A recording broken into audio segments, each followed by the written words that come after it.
imagine you ask something like, what's the meaning of life?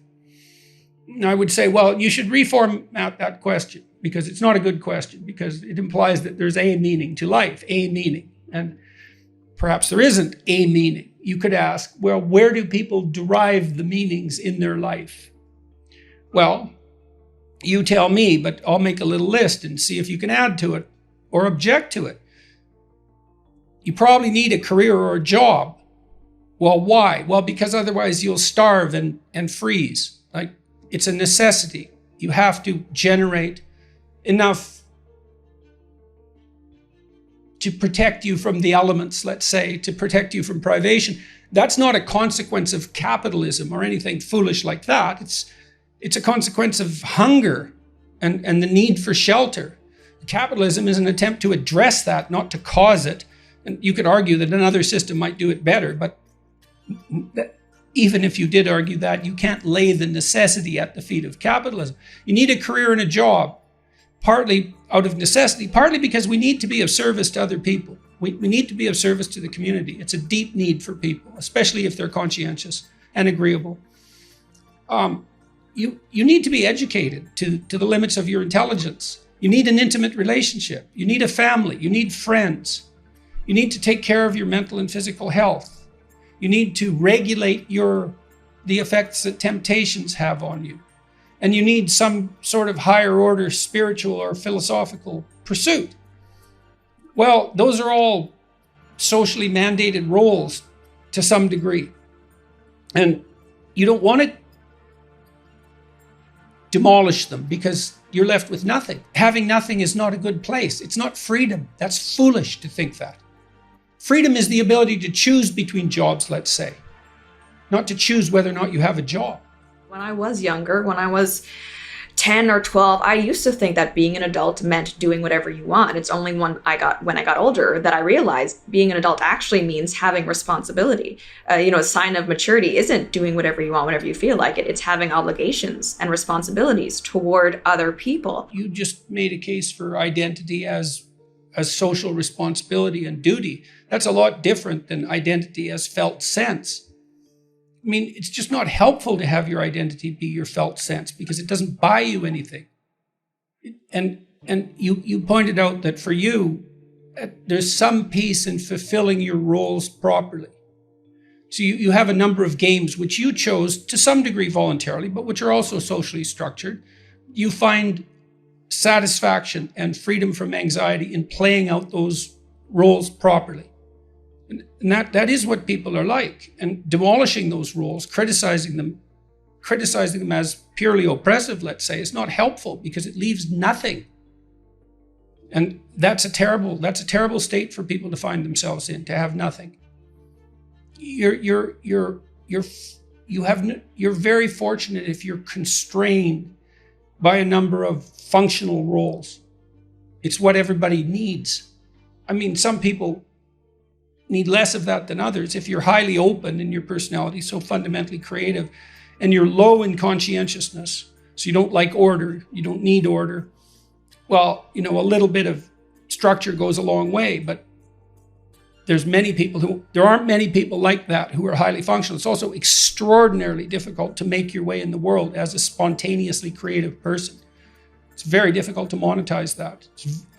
Some people do it extraordinarily well. They're geniuses. Even they're very rarely economically successful. Belief is what you stake your actions on. Well, and there's choice in it too, and that's faith, I suppose. So, for example,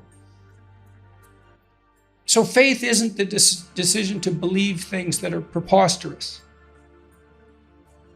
And there's a substantial amount of confusion about that, I would say, in the religious community and in the non-religious community.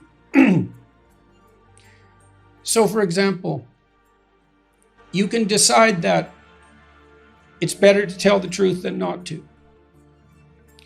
And it's a decision because you're not basing your action on your observations of the outcome of the actions that stem from that decision. You've decided to look at things in a certain way. So I could say, I've decided to do what I can to say what I believe to be true, because I have decided that, to believe that, to assume that, to have faith in the proposition that there's no better way forward than the truth, no matter what it looks like.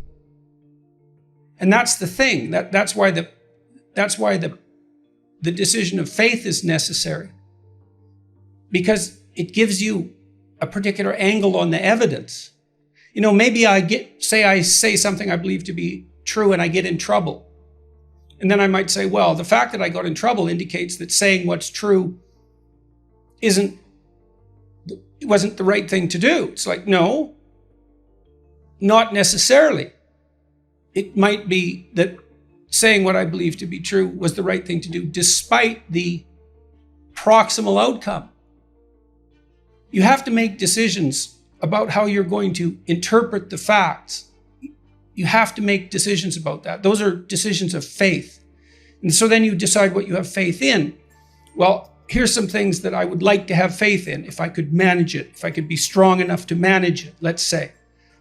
I'd like to assume that existence is worthwhile and that we should all work for its furtherance and its benefit. And you say, well, is that true? Well, there's a lot of suffering in life. There's a lot of suffering associated with consciousness. You could make the case that there's so much suffering that the whole game is suspect. And that's a valid claim, but it's not a claim I want to make. So I'm not going to live out that claim. I'm going to try to live out the alternate claim. All things considered, I think that would be better. You could say, well, you're justified in altering falsehoods if it's expedient. That's why people lie, and people do lie, and so obviously they believe that to some degree, because otherwise they wouldn't lie. But you could decide that you're not going to do that because that's wrong. Well, that's not so much an observation as a proposition. I'm going to live my life as if that's wrong.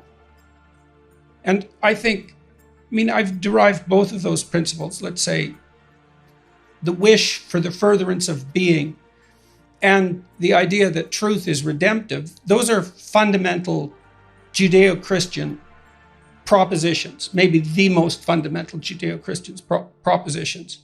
They seem to me to be valid, or valid enough to stake my life on. And that's the decision of faith. What are you going to stake your life on? That's manifested in action. It's not manifested in your claims about the explicit contents of your descriptions of the world. This ideal does lurk in our structure. And, you can say, well, it's the internalization of a social ideal. It is that. It's more than that, though. It's probably the internalization of a biological ideal. But it's more than that, because why that biological ideal? Why did that manifest itself rather than some other ideal? These are all ideas I'm trying to work out while I'm writing this next book. See, well, I can give you a bit of a prodrome of that. Men, roughly speaking, gather together in groups to accomplish tasks they regard as significant, important. And they vote among themselves, so to speak, as to who they'll elevate to a position of status and authority. The men are constantly getting together, deciding amongst themselves who they're going to hoist up on their shoulders and carry cheering out of the stadium. And women peel from the top of that. And so the men vote on the best men and the women select them. And that's our evolutionary history. That's sexual selection. We're participating in the joint creation of an ideal that's negotiated between the sexes. And I think that's undeniable biologically.